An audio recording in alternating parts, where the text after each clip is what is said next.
vergifnis in gemeenskap.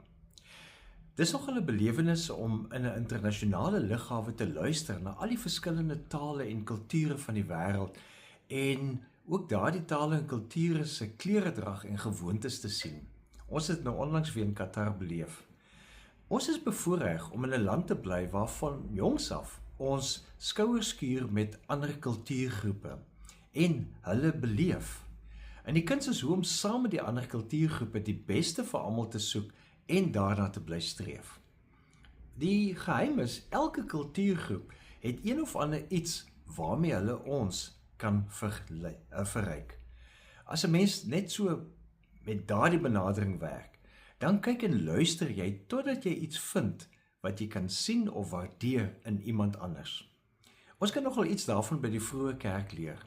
Paulus herinner die gelowiges dat Jesus die een is om wie dit gaan, en Jesus trek mense saam, en dit hef alle tipe skeidslyne op. So fokus 'n mens op Jesus en so moet jou fokus op Jesus bly.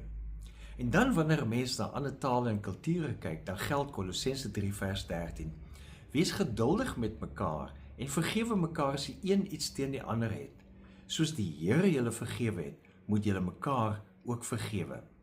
Vergeef iemand as hy of sy jou nie reg hoor nie en streef eerder na meer begrip en hoe om mekaar te verstaan. Vergeef iemand as hy of sy op 'n manier optree wat jou nie aanstaan nie en vra jouself, hoekom voel jy so nie? Hoekom raak dit jou so diep? En gaan vind uit hoekom die ander persoon so optree. Maar in 'n gesindheid van, ek wil regtig leer. Vergeef iemand wat 'n onverskillige opmerking oor jou kultuur of taal maak, want dit bou die pad na gemeenskap. Jy ignoreer nie die pyn nie, jy kies om nie daardeur gedefinieer te word nie en gaan soek liewers na nuwe maniere om saam te werk en beter begrip te bring.